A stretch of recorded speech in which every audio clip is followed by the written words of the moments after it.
tout le monde. Qui souhaite commencer? Au fond, s'il vous plaît.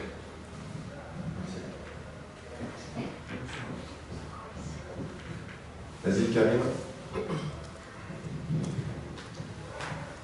Bonsoir coach, félicitations pour cette victoire et la qualification. L'Olympique de Marseille a montré beaucoup de caractère, beaucoup de sérénité pour réussir à s'imposer ici dans ce stade assez hostile. Est-ce que c'est le match que vous, le staff, vous attendiez de la part de vos joueurs?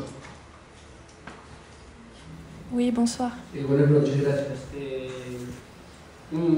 C'était un terrain difficile, mais c'est ce qu'on s'attendait.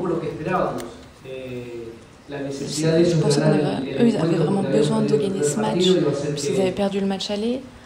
Donc il fallait qu'ils attaquent, et on l'a vu au début du match. Je n'ai pas encore tout revu, mais au début du match, ils ont eu 2 ou 3 occasions. Mais on a réussi, grâce à notre gardien, à les contrer. On a eu aussi quelques possibilités, donc c'était un match, oui, où nous aussi on a essayé d'être les protagonistes.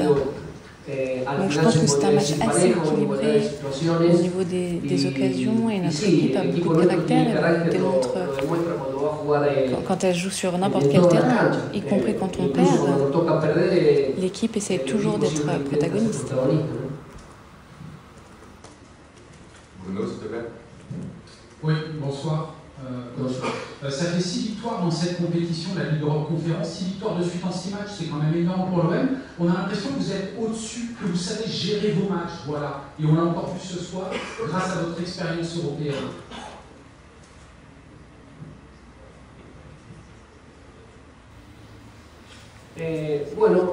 Oui, cette série de victoires, on peut dire que c'est un bon moment pour l'équipe, évidemment.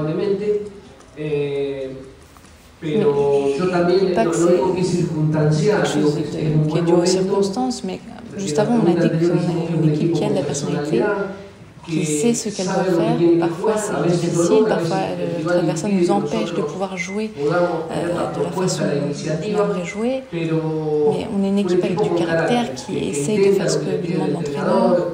Une équipe qui sait aussi lutter pendant les matchs, jouer avec le ballon, mais aussi sans le ballon, donc sur la phase défensive.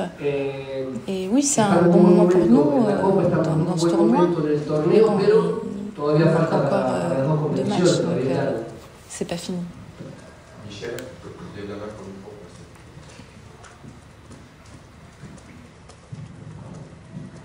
Bonsoir et bravo, Jorge. Est-ce que vous pouvez nous dire l'ambiance dans les vestiaires? C'était pas l'euphorie, c'était peut-être juste une satisfaction. Est-ce que vous pouvez nous la décrire? Et est-ce que vous pouvez nous dire un mot sur ce que vous avez pensé de la prestation de Mandanda?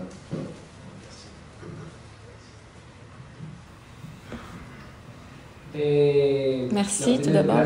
Il y avait un climat, oui, de joie, évidemment, comme vous pouvez imaginer.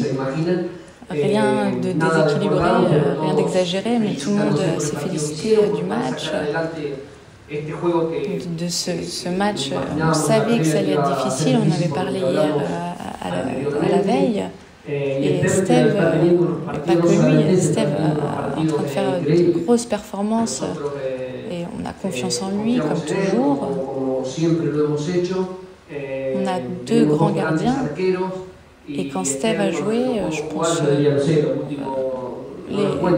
6-7 derniers matchs, il a fait de façon incroyable.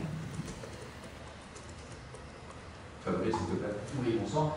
Vous connaissez déjà votre prochain adversaire pour les demi-finales, ce sera Feyenoord.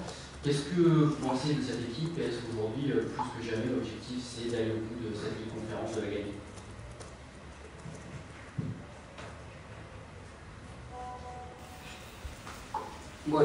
L'objectif, évidemment, c'est gagner la Conference League comme pour les 4 équipes qui sont en demi-finale. Il n'y en a qu'une qui pourra le faire. Ça va être difficile. Je pense que ces 4 équipes ont une histoire, ont un grand parcours. Mais on fera tout pour l'obtenir. Notre adversaire, on ne l'a pas encore trop étudié puisqu'on ne savait pas qui allait passer le tour. Et on essaie toujours d'analyser le match qui vient. Donc, on ne l'a pas encore fait de manière active et minutieuse, on va dire, par rapport à l'adversaire, par exemple, du championnat. Καλησπέρα, συγχαρητήρια για την πρόκληση. Θέλω να ρωτήσω αν φοβήθηκε η ομάδα του την ατμόσφαιρα στο πρώτο τέταρτο και αν θεωρεί ότι έπαιξε καθοριστική σημασία το πρώτο γκολ. Αν είχε προηγηθεί ο ΠΑΟΚ θα ήταν άλλο μάτς.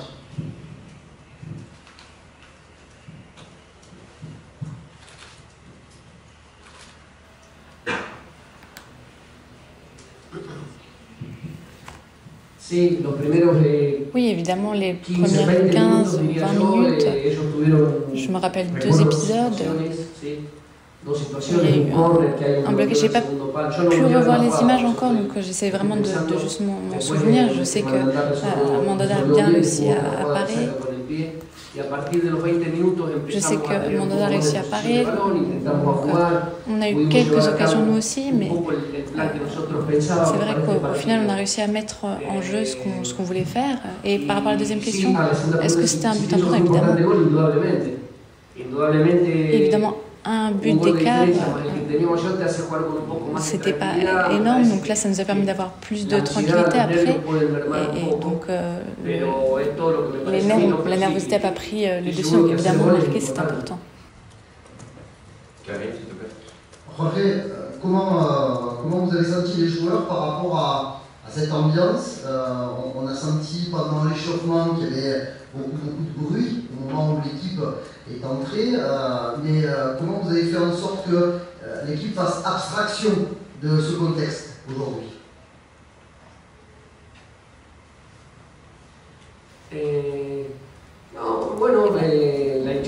Évidemment, c'est quelque chose qui est important devant les supporters et tout ça, mais c'est ce qu'on voit à chaque fois qu'on va jouer à l'extérieur. Donc, on sait, les joueurs sont habitués, c'est juste une statistique, mais au final, on a obtenu plus de points quand on joue à l'extérieur que chez nous, à domicile. Donc, je pense que les joueurs sont habitués à jouer à l'extérieur, à supporter cette pression des supporters adverses. Et nous, on a fait ce qu'on voulait sur le terrain, 11 contre 11. Imposer notre idée, jouer le match dès la première minute jusqu'à la 90e minute. Peu importe le résultat qui était à ce moment-là, que ce soit qu'on était en train de gagner ou perdre, l'important c'était vraiment de jouer. Merci à tous. Il y a Cédric Bacon qui va enchaîner. Έλα.